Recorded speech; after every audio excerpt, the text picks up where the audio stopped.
বাংলাদেশের অন্তর্বর্তীকালীন সরকারের প্রধান ডক্টর মোহাম্মদ ইউনূস পদত্যাগের বিষয়ে ভাবছেন এমন কয়েকটি খবর প্রকাশ করেছে বাংলাদেশের গণমাধ্যমে। 22শে মে বলা হয়েছে তিনি দেশের বর্তমান পরিস্থিতি নিয়ে ক্ষোভ প্রকাশ করেছেন, হতাশা প্রকাশ করেছেন। এসব কারণে তিনি পদত্যাগের চিন্তা করছেন। উপদেষ্টাদের সাথে তিনি অনির্ধারিত বৈঠক করেছেন, সেখানেই এই বিষয়টি উঠে আসে। অন্যদিকে উপদেষ্টাদের বৈঠকের পর জাতীয় নাগরিক পার্টির আহ্বায়ক নাহিদ ইসলামও ডক্টর মোহাম্মদ ইউনূসের সাথে দেখা করেন। তিনিও পরবর্তীতে বিবিসিকে বলেন, ডক্টর মোহাম্মদ ইউনূস পদত্যাগের বিষয়টি ভাবছেন। তিনি বলেছেন, বর্তমানে দেশের যে পরিস্থিতি হয়েছে এবং তিনি কাজ করতে পারছেন না ঠিকভাবে, সেজন্য তিনি হতাশা থেকেই একথা বলছেন।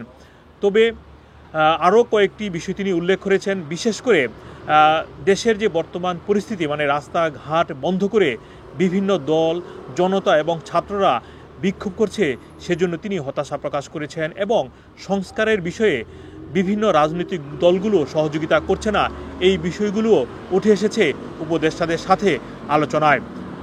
বাংলাদেশে 5 আগস্ট গণ অভ্যুত্থানের পর 8 আগস্ট প্রধান উপদেষ্টার দায়িত্ব নিয়েছেন ডক্টর মোহাম্মদ ইউনূস। দীর্ঘ 9 মাস দায়িত্বে রয়েছেন। তবে কার্যত দেশে বিভিন্ন সময়ে অচল পরিস্থিতি তৈরি হয়েছে। বিশেষ করে রাস্তাঘাট বন্ধ করে অনেকে আন্দোলন করছেন নানা দাবিতে। এসব কারণে তিনি ঠিকভাবে কাজ করতে পারছেন না, সে কথা চিন্তা করেই তিনি পদত্যাগের কথা ভাবছেন বলে বিভিন্ন গণমাধ্যমে এসেছে। মোহাম্মদ আব্দুল হান্নান, 2A নিউজ, যুক্তরাজ্য।